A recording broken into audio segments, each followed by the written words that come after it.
Assalamualaikum warahmatullahi wabarakatuh. Waalaikumsalam warahmatullahi Waalaikumsalam warahmatullahi wabarakatuh. Assalamualaikum warahmatullahi wabarakatuh. Ya, selamat pagi semuanya. Pagi, Pak. Pagi, Pak. Tampilan sudah menarik daripada yang kemarin. Kita beberapa background yang digunakan, ada menggunakan bunga sakura, ada menggunakan perpustakaan dan yang lain-lain. Sebelum kita mulai, kita berdoa dulu agar kelas tatap maya pada pagi hari ini dilancarkan, dimudahkan, dan semoga menjadi amal ibadah untuk kita semuanya. Kemarin Mas Saiful terus ya, sekarang gantian. Bapak pengen mendengarkan suaranya Mas Yoga coba. Tadi Mas Yoga gasik sendiri. Mas Yoga, silakan untuk pagi hari ini, Mas. Pelajaran pada hari ini, alangkah baiknya kita berdoa terlebih dahulu. Berdoa mulai, berdoa selesai. Ya, terima kasih Mas Yoga. Jadi nanti untuk presensi atau daftar kehadiran, Bapak akan panggil salah satu nama. Ketika namanya Bapak panggil, silahkan kameranya diaktifkan, tunjukkan ekspresi terbaik, sehingga teman-teman yang lain dapat melihat dengan jelas. Nanti teman-teman yang lain dapat memilih penampilan yang paling menarik untuk menjadi pemenang kompetisi ini. Ada dua kategori. Yang pertama adalah tampilan yang paling menarik untuk background dan seragam. Dan nanti Bapak panggil namanya sekaligus untuk presensi atau daftar kehadiran. Aktifkan kameranya, tunjukkan juga background yang paling menarik. Ketika kemarin kita membahas sistematika dari dua resensi, kalian sudah mengisi LKPD, sudah Bapak baca, sudah membandingkan. Pada pertemuan kali ini, kita akan ke materi resensi yang berikutnya, yaitu unsur kebahasaan dari resensi, dan kemudian kalian juga menyusun atau mengonstruksi sebuah resensi dengan memperhatikan sistematika dan unsur kebahasaan. Secara lebih jelas akan Bapak tampilkan untuk KD kompetensi dasar dan indikator pencapaian kompetensi yang akan kita pelajari pada pagi hari ini. Bapak lanjutkan untuk yang berikutnya.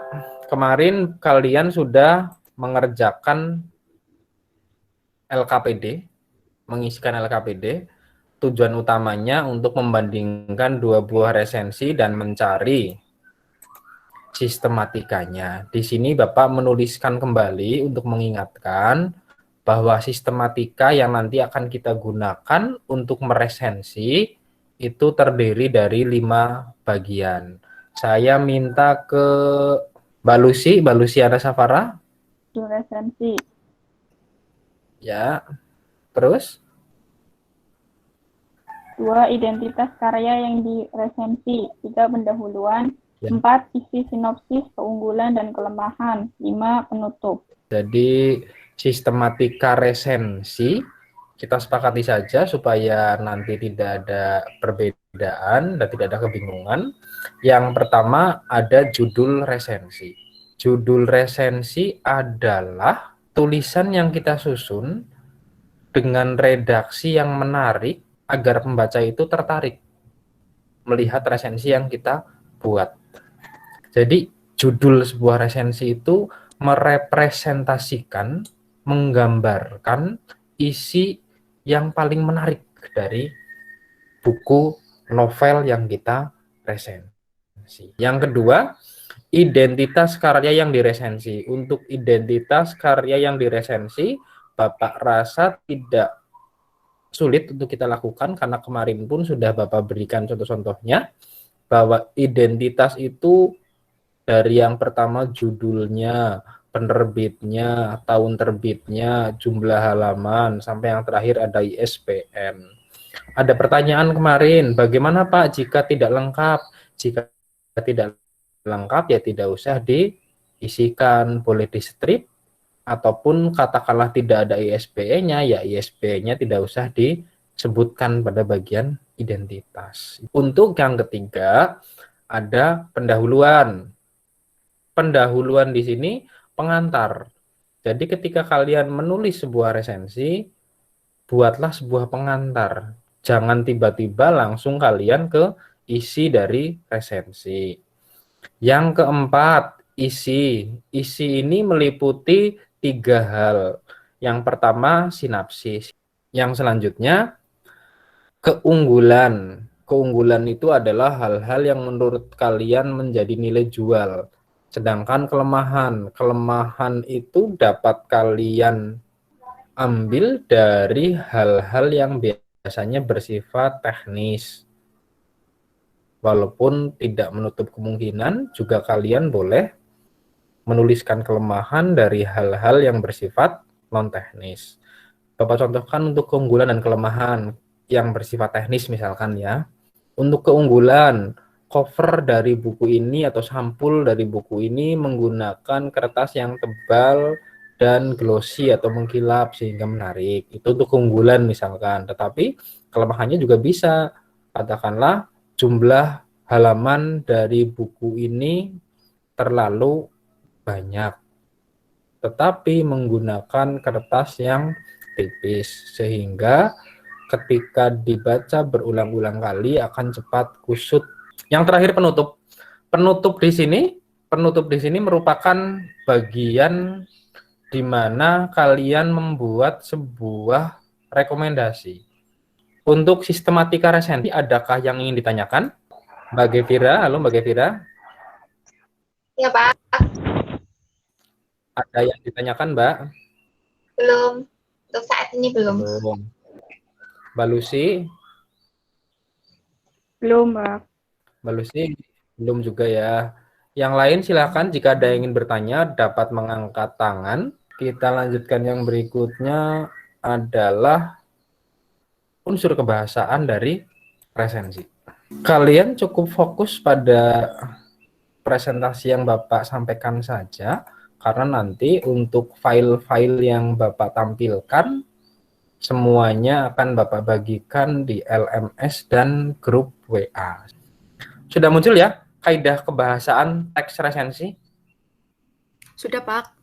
Kaidah kebahasaan teks resensi Bapak bagi ke dalam 4 bagian. Untuk teks resensi itu menggunakan konjungsi penerangan, itu yang pertama. Yang kedua, menggunakan konjungsi temporal atau waktu. Yang ketiga, menggunakan konjungsi penyebaban. Dan yang terakhir, yang keempat, menggunakan pernyataan syarat. Selanjutnya ada 3 novel. Ada 3 novel yang Bapak akan tampilkan. Novel tersebut juga sebetulnya sudah Bapak bagikan di grup WA. Kenapa Bapak bagikan? Karena dengan novel yang berbentuk elektronik ini, Bapak harapkan akan mempermudah kalian. Kalian tidak usah ke perpustakaan, tetapi kalian dapat membacanya di rumah atau dimanapun tempatnya, kapanpun. Waktunya juga kalian bebas, karena dengan novel berbentuk elektronik ini hanya cukup menggunakan perangkat HP atau gawai yang kalian miliki. Oke, kita lihat Bapak jelaskan secara singkat 3 novel yang Bapak bagikan kepada kalian. Yang pertama ada novel yang cukup terkenal sekali. Ada novel Garis Waktu dari Firsa Besari. Yang kedua ada, ini judulnya bahasa Inggris ya. Judulnya bahasa Inggris, Are You Really? Pilihan yang ketiga juga dari penulis yang tidak kalah populer, yaitu Boy Chandra. Judulnya juga tidak kalah provokatif, Ku Ajak Kau ke Hutan dan Tersesat Berdua. 3 novel elektronik sudah Bapak bagikan secara utuh, secara lengkap pada grup WA dan LMS. Nanti tugas kalian sederhana, kalian pilih terlebih dahulu salah satu novel yang menurut kalian paling selanjutnya kalian resensi dengan sistematika seperti yang tadi Bapak jelaskan, dengan ditambah juga kalian memperhatikan unsur-unsur kebahasaan teks resensi seperti yang sudah Bapak jelaskan. Assalamualaikum warahmatullahi wabarakatuh. Saya Anissa Nurhalisa dari 11 MIPA 2 akan membacakan resensi saya yang berjudul Upaya Penyembuhan Luka. Identitas, judul buku Garis Waktu, penulis Fiersa Besari, penyunting Juliagar RN, penyunting akhir Agus Wahadyo, penata letak Didit Sasono, tahun terbit 2016, penerbit Media Kita, jumlah halaman 210 halaman, ISBN 978979794251. Pendahuluan, Fiersa Besari adalah penulis yang juga aktif sebagai pemain musik, penangkap gerak, dan pegiat alam. Buku Garis Waktu ini merupakan buku kedua karya Fiersa Besari yang merangkum beberapa tulisannya pada kurun waktu 2012 sampai 2016. Tulisan-tulisannya yang sangat menarik, menyiratkan banyak pesan, dan kadang mewakili apa yang sedang saya alami ataupun saya rasakan.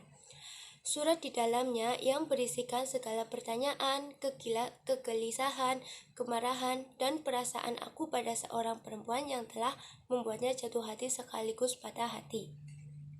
Sinopsis. Pada sebuah garis waktu, akan ada saatnya kau bertemu dengan satu orang yang mengubah hidupmu untuk selamanya. Akan ada saatnya kau terluka dan kehilangan pegangan. Akan ada saatnya kau ingin melompat mundur pada titik-titik kenangan tertentu. Maka, ikhlaskanlah saja. Karena sesungguhnya, yang lebih menyakitkan dari melepaskan sesuatu adalah berpegangan pada sesuatu yang menyakitimu secara perlahan. Kelebihan buku ini, pengolahan kata demi kata mampu mengaduk-aduk perasaan pembaca termasuk saya.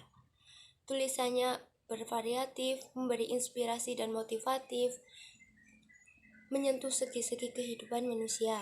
Kekurangan dari buku ini banyak menggunakan kosakata yang sulit saya pahami. Penutup, buku ini cocok dibaca oleh siapapun, apalagi untuk orang yang pernah merasakan patah hati dan gagal move on. Sekian dari saya. Wassalamualaikum warahmatullahi wabarakatuh. Kita ke yang berikutnya. Bapak berikan waktu, silahkan boleh bertanya sambil mengisi formulir yang tadi, supaya Bapak dapat melihat atau mengecek hasilnya. Formulir awal ya, formulir yang latar belakangnya paling menarik dan yang paling aktif. Kameranya diaktifkan, lihat teman-teman kalian tampilannya seperti apa. Ini Mas Saiful sudah pakai kacamata ini biar tambah ganteng katanya. Sudah ada 9 respon. Bapak tampilkan ya. Terlihat ya? Untuk yang paling besar ini Mas Aldi. Aldi dapat 33%. Terakhir dari Bapak ada refleksi untuk pembelajaran kali ini. Nanti linknya Bapak bagikan juga. Sebetulnya formulir refleksi ini adalah bagian dari portofolio. Jadi portofolio itu sebuah data-data yang berisi proses yang kalian lakukan dan kalian kerjakan selama pembelajaran 1 semester. Nanti data-data tersebut ketika disusun menjadi satu akan dapat dinamakan sebagai portofolio. Sehingga apa? Sehingga lengkap apa yang sudah kalian kerjakan itu jelas. Sebelum kita tutup, silakan kalian ekspresikan ekspresi yang paling menarik. Sekian, terima kasih. Wassalamualaikum warahmatullahi wabarakatuh. Waalaikumsalam. Waalaikumsalam.